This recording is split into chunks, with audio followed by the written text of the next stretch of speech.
Well, as we are a startup, there's still a few things that are still not 100% defined. I wear like three hats, so does, my other partners. We're all wearing three, four hats. But as we go, we're identifying, okay, hey, we want to hire, dedicated sales managers so we don't have one person clicking on the button all day. Me. So, who can we have to at least help click on the button so that we get more opportunities in? Then I can just go into meetings rather than clicking the button, right? Welcome to the Building to Scale podcast, where we bring real entrepreneur stories that showcase the challenges and successes in building and scaling an entrepreneurial business. Our host, Jeff Chastain, has a long entrepreneurial history himself, having started and run multiple businesses. Today, he is the founder and CEO of Admentus, where he uses the entrepreneurial operating system to bring clarity to business leaders and provide the foundation they need to successfully scale their business. We believe that some of the best sources of information and experience for growing a successful business are our entrepreneurial peers. Stick around until the end of the show, and we will reveal how you can become our next guest on the show. Hello, everybody. Jeff Chastain here with the Building to Scale podcast, where I get the opportunity here to speak with entrepreneurial business leaders and influencers, hearing their stories of both successes and challenges here as they grow and scale their business. So today's guest with me here, Jefferson Nunn with Code Warriors, is actually one of his many different companies that he's working with, but they are a software development company here. And granted, I know I didn't do justice to that, Jefferson. So first off, welcome to the show. And why don't you start off and paint us a little bit better picture of who you are and what you got going on right now? Sure thing. I'm Jefferson Nunn. I'm a longtime tech maven, if you will. My first computer was the Commodore 64, if you can believe that. So it's a true story. I had a 300 baud modem I bought right after the movie War Games, and it was like, woohoo, I'm online. Then Al Gore goes and invents the internet, right? Yep. So it's always the story. Somebody else takes the credit for everybody else's hard work. So, but yeah, I've always enjoyed technology. I've also always enjoyed working with people, trying to realize their visions. One of my first clients way back when was Ron Popeil, Ronco Corporation. He did the Showtime Rotisserie Oven, the Six Star Knife, the Pocket Fisherman, GLH, the hairspray, all kinds of amazing stuff. But he really turned me on to the whole thing about how do you do the pitch, and he worked with me for days on end to do a lot of the online pitching to be similar to what he does with phone pitches. So upsells, cross sells, all that stuff in the days of 2001, 2002. That was all new stuff in those days, and Yep. so we built it all. Those were the early days of the internet, if you will. So long story short, I've done a lot of other things over the years, mostly doing the same. Just putting in systems, putting in processes and procedures to help people realize their vision. One of my other clients would go wireless for a while. They're Verizon premium retailer. Set up the system across all their 250 stores across the country to help automate a lot of the sales processes and insurance companies, cell phone insurance company stuff. And they were when I left, they were making $100 million a year, easy, just on all of that. So meanwhile, I enjoy working with small to mid-sized business owners. I'm a part of Founders Network now, working with small to mid-sized business owners to grow their companies. And I also do a lot of networking. I try to meet people and find out what's going on. It's like the guy over at Scale Computing said, when they asked, well, what's the secret? How did you do it? And he said, you try to find out what your client wants, and you make sure that hands down, you've done anything and everything that you could possibly have asked for and more to deliver on their vision. You do that, they're going to be sticking around for a long time. And so Yep. that's what we do. We make amazing software for amazing clients. I started this year realizing that myself and others, we got together. We're like, there's a lot of these people, man, that are coming around. They're saying, we need good people, US based, to do this, that, the other thing. So we're like, yeah, sure, we can do it. You need Shopify done, we can do it. You need an e-commerce website, something basic, we can do it. If you need custom software development, like one of my other clients with Entergy, most recently, they had an old Visual Basic, if you can believe it, 6 from like 1999. I remember writing in VB6 way back when. I'm scared to see if that code is still running. Really, it How might could be. there be? But years later, I'm like, yeah, this looks familiar. So we upgraded them to modern .NET Core. Everything's web-based. They can access it on their own iPads if they wanted to. Very in Docker. It runs in Docker now, so to run forever type of thing. So we made it really modern in the space of 3 months. Everybody else came in, they quoted, nah, you can't get it done for less than $1 million. We got it done in 3 months, just one guy, me. I mean, come on. There's a lot of these folks out there that are quoting very high prices, or the offshore folks, which is like, yeah, sure, you give them the project and a year later, they're still working on it. So here, 3 months later, we're done. What's next? Yep. That's what we're about. So obviously, at least at the moment, we're still in the middle of this COVID pandemic kind of a thing there, and we're seeing lots of businesses struggle, lots of businesses disappear. So what got you the idea to say, okay, let's go start a brand new business right in the middle of a recession and a downturn and everybody else shuttering and hunkering down kind of a thing? Well, I remember back in 2008, it was kind of the same deal. Everybody was freaking out, myself included. And I did the wrong thing there. Actually, I freaked out when I should not have. I should have actually continued to do, software development and everything else during those times. Actually, 2009, that's where I landed the wireless client and worked with them at the CTO to modernize their whole life infrastructure. They found people still need cell phones for some reason to try to get jobs or whatever else. And that's the thing. No matter what, there's still hairdressers, there's still restaurants. There's now a massive pivot to the online space, and I don't think that's ever going to go away. Not to mention, you got Elon Musk throwing up rockets like there's no tomorrow. He's like, let's go to Mars. There's an asteroid out there worth 770 quintillion or some ridiculous number. I don't know. And NASA's going, let's go get that asteroid. There's always an opportunity. There's always something that can be done. And anybody that says different, they're not looking in the right places. I come across every once in a while a college student, man, I've been looking for work for 6 months. You've been looking in all the wrong places, if that's the case. Yeah. You have to, if you look and you don't find anything, you have to change your operating system. Look in a different place. Ask your friends, what are they doing? Look online and see where the opportunities are. Look for the companies that are reporting positive growth. Starbucks reported, even though they had 1.2 billion of less dollars because people weren't going into their restaurants, they still reported positive cash flow, primarily because they had an innovative app that is the number one payment processor in the world right now. It's not Apple Pay, it's not Google Pay, it's Starbucks Pay. That's how ahead of the game they were.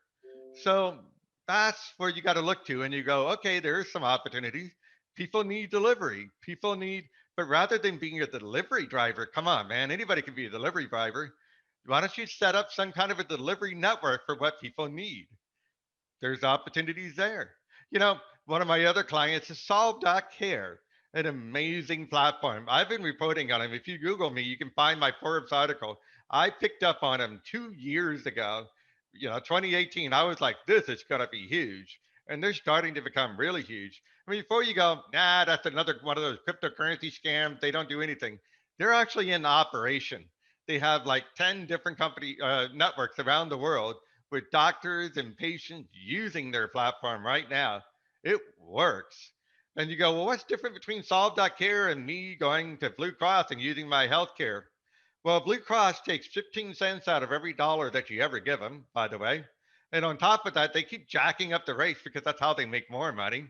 And on top of that, they're in bed with the pharmaceutical companies to jack up said rates so they get more money. And SolveCare is like, no, we want to turn this whole thing around.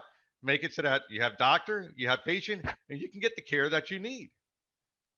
Yeah, See? it's really, once you see the innovation, and that's always been the story of the small mid-sized business kind of a thing. It's like, okay, when there's no competition, when all the big guys are out there, they don't have the competition. They can do things how they want. They can mess with the money, et cetera, that way. Whereas the new technology especially comes in and really almost helps level the playing field in a lot of ways. That, okay, the little guys can come in there and say, hey, let's do this more streamlined, do it different, but it's keeping that focus on innovation, like you're saying, that, okay, once we, that's always been, I forget who it was, like a Navy admiral, I believe, but it was basically the quote of saying, okay, the doing things the way we always do is basically the worst phrase, the worst language in the English language kind of a thing. And too many businesses, even still, I see that say, hey, this is the way we've always done things.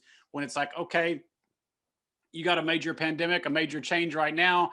It may be a different change tomorrow. It may be a market shift or something like that. But it's like, okay, the ability to innovate, the ability to pivot has got to be there always. And it's really, like you said, going back to 2008, the businesses that came out of that recession were the ones that were able to innovate, the ones that were able to pivot and say, okay, this is something new that we're going to do here with all the different companies that popped up out of that. So that's good that you mentioned that, because I think that's one of really the keys that'll obviously bring us out at this point, bring us out, has brought us out in the past, is the entrepreneurial kind of spirit, being able to innovate and change and move forward. So tell me a little bit more about your role in your current company, kind of a thing, being more of the ownership.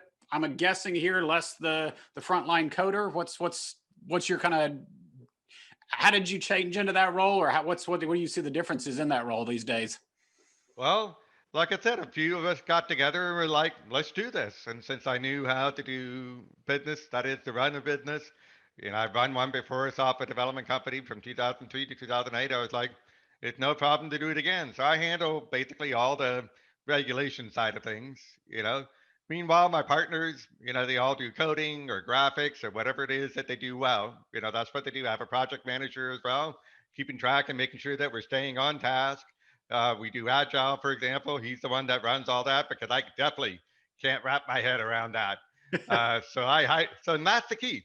That's the other thing that the scale computing guy said. He said, you always want to hire people that are smarter than you. Every one of the people I hire, they're definitely smarter than me. I'm the dumbest one of the lot. I'll tell you that. So, but that's the thing. I mean, you want people that are capable and strong and passionate about what they do, and find more like that, and that's who you'll end up being as well. You want to surround yourself with the people that you want to be as well.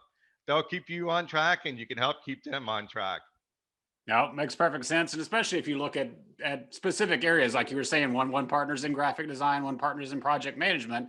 You've got all the extra skill sets there that you don't necessarily have personally. And then you can build around that, build a much better organization rather than you trying to keep your hands in everything. Right, right. And our clients come to us and appreciate us for, what we can do and what we can deliver. Yep. So if you were to put on your rose colored glasses here, kind of look into the future and say, okay, what does the next 5 years hold for Code Warriors here? What do you see on the future for your business here?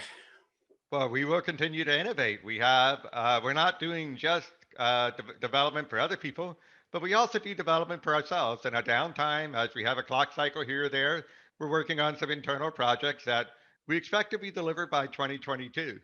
So over the course of the next year, we'll continue to write, again, amazing software because we can do that. But yeah, going into 2022, we'll have some platforms, some systems that we think will be real game changers for the entire marketplace. And so we're really looking forward to delivering on that as well. And that's the key is you always have to be doing something, not just for other people, because if you try to sell time, sure, you'll never run out of time, but you're always going to be selling time. What you want to do is you want to build systems that run themselves. And that's really the future of this entire market space. Yeah. So obviously looking at new products, new stuff like that, what do you see from a business perspective here really going into the next year? Are you looking to grow, or you keep things Definitely. stable, or what are you doing from a business standpoint? We probably will be continuing to experience exponential growth because that's definitely one area that we've seen. It's just there's the demand for everything that we're doing, a huge demand because people are realizing onshore is where it's at, not offshore. So all of those projects are coming back to here. People are fed up with all the offshore madness. Yeah, I've been there before, so I get that one.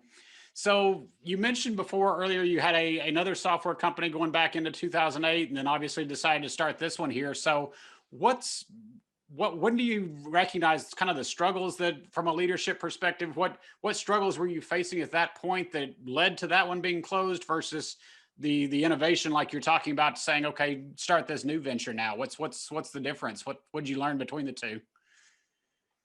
Well, it's an interesting story. So 2008, um, the economy crashed. I had a million of AR, and nobody paying. Nobody. Ouch. I Yeah. couldn't get a dime. And on top of that, B of A goes, "Oh, hey, there's 75,000 in your bank account. We're gonna go take it." So they took it. There's a thing called a right to offset. If you have a credit account and a debit account at the same bank, they can take all your money at any time for any reason. Not even so much as the phone call. Yes, I bought that one, and I gave them the idea for the Tea Party. You can look it up. Honest to God, I talked to the office of the Bank America president and gave him the idea for the Tea Party, and next thing you know, it's everywhere. Not led to Donald Trump. So, yep. Oops. Be careful what you say. Yeah. So, long story short, I got a little burned out with running a company at that point because I had employees mad at me. I had because I didn't pay them, but I couldn't pay them. So, like, what do you mean you don't have money in the bank? B of A took it. Yeah, right. Yeah. So anyway, long story short, I go to work. I figured I'm just going to be an employee. I just want to be a CTO and have a paycheck and be done with it. 2 years later, they hire in somebody over me because Verizon said you had to do that, and he and I definitely did not get along. He wanted to do everything his way, which was I thought ludicrous. It actually led to the shrinking of their company. But hey, I quit. I got really burned out of IT in 2011. I was just done. I was it's like, that's it. I quit. I'm tired of tech, midlife crisis, right? Well, So, it is, but at the same time, we see that a lot of times because you look at the trajectory of a lot of small businesses, and it's you got the early struggles of, okay, can we get it off the ground? Can we actually find a market and sell it? But then you've got that, especially 5 to 7 years into it, where you start seeing a lot of that turnover happen again, where, like you said, it's people just getting burned out with it to say, okay, this is not it's not the business I thought I was building, even though it is what I built, kind of a thing there. So I yeah, get the that financial happened. side, and that obviously exacerbates the problems there. When you don't have any money, you can't pay people, and they do tend to get unhappy. But yeah, but still, it's exacerbating those problems. So yeah, that's a lot of what we see, regardless of a recession or whatnot. Is that secondary trend right there of saying, hey, getting burned out, getting tired of it, kind of a thing. I've been there myself before. So yeah. Yeah, well, I spent a few years doing insurance sales. It's consultative sales by another name, and actually worked closely with farmers to innovate their systems. So I could never get out of tech, no matter where I was.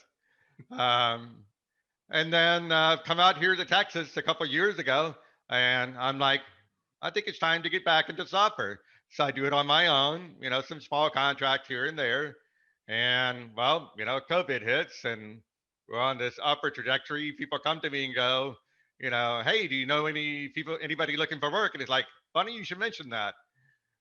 So here we are again. Except this time, you're right. With the hindsight that I have, we can do it a better way. And we Yeah. are doing it a better way this time. We have agile from the get go. Everything's tracked. We have our P&L done right from the beginning. So, that's the way you want to do it. That makes sense. So that's specifically, I would say, for the ones that are not technology. So you're looking at specific process management there. You're looking at specific numbers, things like that, running the business on the numbers, making sure you're tracking that stuff. So it definitely makes sense. A lot of times it's something that new businesses don't necessarily see. It's like, hey, I got money in the bank account, so we must be okay. And well, you are for a little while until that money's not there, or it's spoken for 3 different times. So Yeah, so banks love it when you do that. yeah, yeah. Well, that's even that's a lesson in there of saying, hey, make sure you can keep separate bank accounts, separate places. So yeah. So tell me what obviously kind of going off of what you were talking about. So lessons learned. Any specific ones or anything there that you pull out from that? Well, one is definitely hire people smarter than yourselves. And definitely the other is, with your partners and whatnot, always be open. If your partner is hiding secrets and vice versa, that's definitely not a recipe for success. You know, I learned that lesson the hard way, back in 2008 as well. Um, so, yeah, make sure that, you come to an agreement on how things are ahead of time. before you get into it. And then, yeah, there's no challenge that can't be overcome. Yeah. Well, that's interesting. You mentioned that. I was actually just talking with a business lawyer earlier today and was talking about the effect of creating effectively a prenuptial agreement in any kind of partnership or things like that. And that's not one you normally see of. Typically, you're seeing the back end factor of, hey, we want to just jump into business. We want to go work. And it's like, okay, it's different than a marriage. Business most likely is going to come to an end at some point, or somebody's going to have a change in life and they're going to go some other way. And having that kind of preparedness really can make things a lot easier for everybody and definitely a lot less costly. So it kind of goes back into that what you were saying earlier of just making sure you got planning, make sure you got the financial kind of stuff, all that stuff lined up. The more you can pre-plan for that stuff, then the better there. Because honestly, business will change. If nothing else, the environment around it changes. So when it comes to making decisions in your company, kind of a thing, what's your experience there from a leadership perspective, a leader perspective there? How do decisions get made? Are they typically a big collaborative environment? What's your take on decision making there typically from a leadership perspective? Well, it goes back to roles and responsibility. I mean, do I meet with this client at 10 o'clock today? I mean, that's one thing. Sure, anybody can make that decision. But hey, is it proper for, say, my bookkeeper to meet with the client directly? That could be a different story, right? So that's where roles and responsibility comes in, and making sure that it's clearly defined, and that again, there's proper oversight. Sometimes things have to happen organically. You have to go into a meeting, bring up a topic, and decide it at that point. Sometimes it may be a spur of the moment decision. I mean, if there's an opportunity, definitely don't turn it away just because you were waiting for somebody to say yes. Don't wait for the yes. Always take a yes if there's something there. you know but to that end, I mean, as long as roles and responsibilities are defined and everybody's okay with that, then you're good. you know it's where, again, if you're keeping secrets, that's a different story. Yeah. And that's where problems start to come up. That's where making sure you have, the right processes that are in place, that everybody's held accountable for what they were going to be doing. That's where, agile can really help with that kind of a framework. And by the way, it doesn't mean, meet every day, for an hour and a half, more bloody meetings. I mean, no, no, no. It can be a short, 5-minute meeting. Hey, what are you working on today? At the stand up. Even restaurants, good restaurants, have their stand ups. Even though it's like, hey, what's a restaurant? What could be hard? You could be surprised at things Yeah. that go wrong with the restaurant.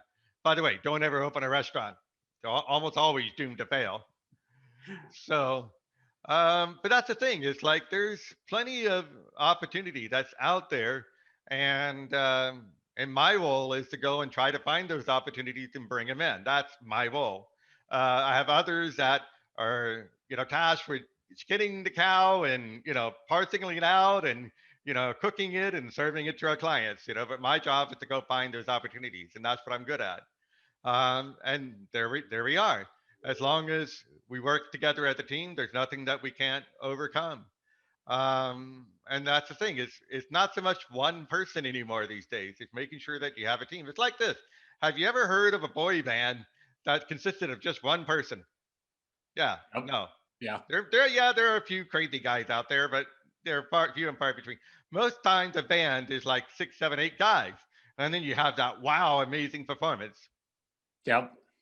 You got to break it down into those constituent components, and then yes, you can come up with something amazing. So when you're talking about roles and accountability, things like that, how structured are you in your organization? Is it very clearly defined seats, or is it still fairly loose with people floating between roles, or how do you structure that? How do you structure roles and accountability in your company? Great question. Well, as we are a startup, there's still a few things that are still not 100% defined. I wear like 3 hats, so does, my other partners. We're all wearing 3, 4 hats. But as we go, we're identifying, okay, hey, we want to hire, dedicated sales managers so we don't have one person clicking on the button all day. Me. So who can we have to at least help click on the button so that we get more opportunities in? Then I can just go into meetings rather than clicking the button, right? So yeah, so we talk about it. We'll hire somebody to click the button, and then that's that person's role. Now I just go into the meeting. Uh, I'm sure 2, 3 months later, we'll. But that's the thing. When we hire, we've already defined what that person's going to do, rather than yeah, you go and do whatever I tell you. Yeah, that never works. Yeah. Or It's go like figure here's it your out roles and yourself almost. Yeah. responsibilities. So that's how we do it. So yes, there's plenty of things that I'm doing that should be hired out, but that's the role of a startup where we're at right now.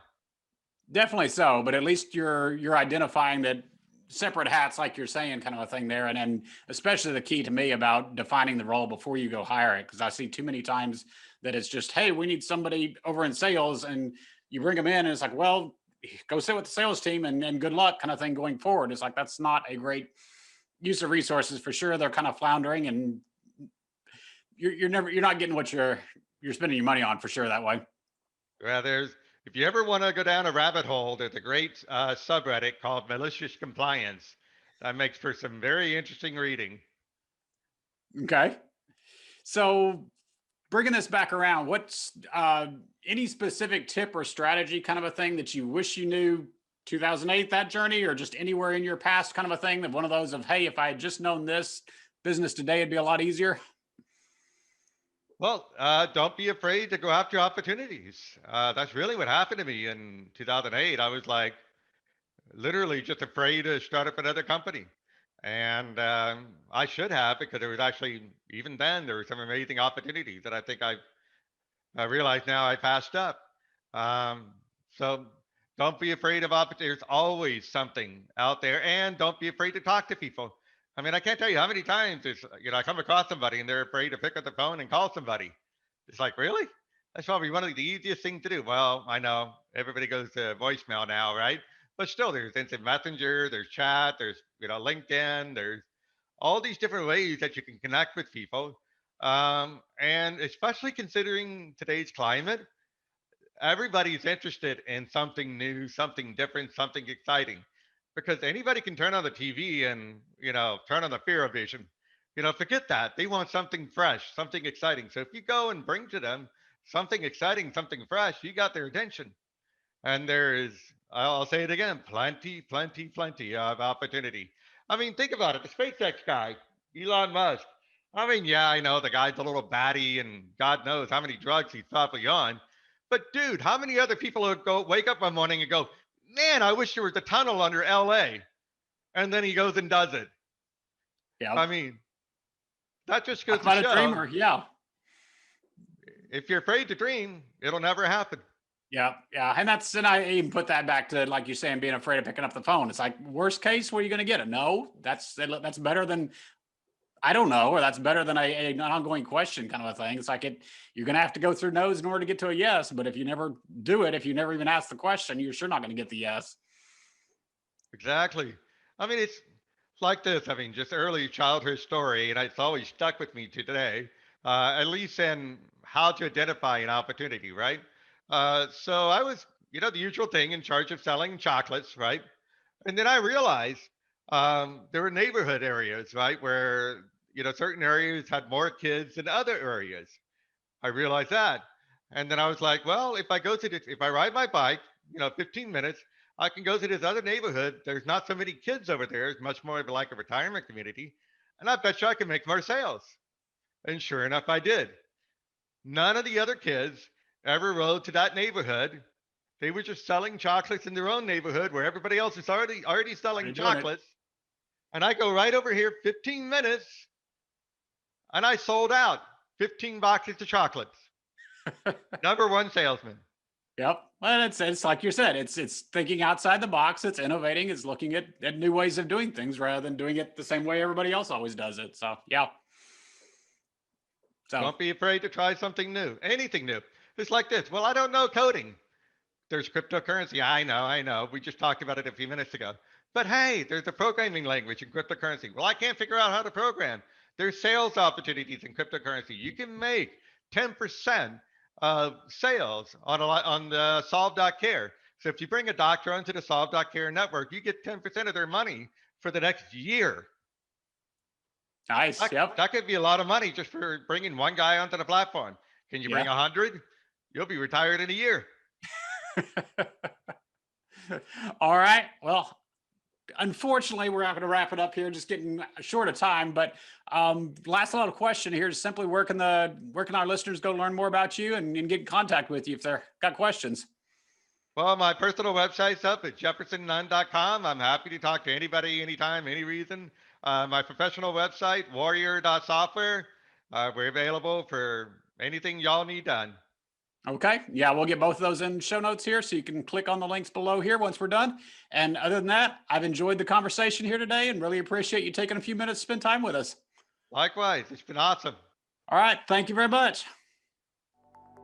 Thanks for listening to this episode of the Building to Scale podcast. If you would like to share your entrepreneurial business growth story, please visit buildingtoscale.com/guest. If you got something out of this interview, would you do both us and our guest a favor and share it on your social media accounts? Don't forget to hit subscribe in your player so that you don't miss any future episodes. And make sure to reach out to Jeff Chastain on the social networks. To learn more about what we are doing and how it might benefit your business, check us out at admentis.com. Thanks again for listening.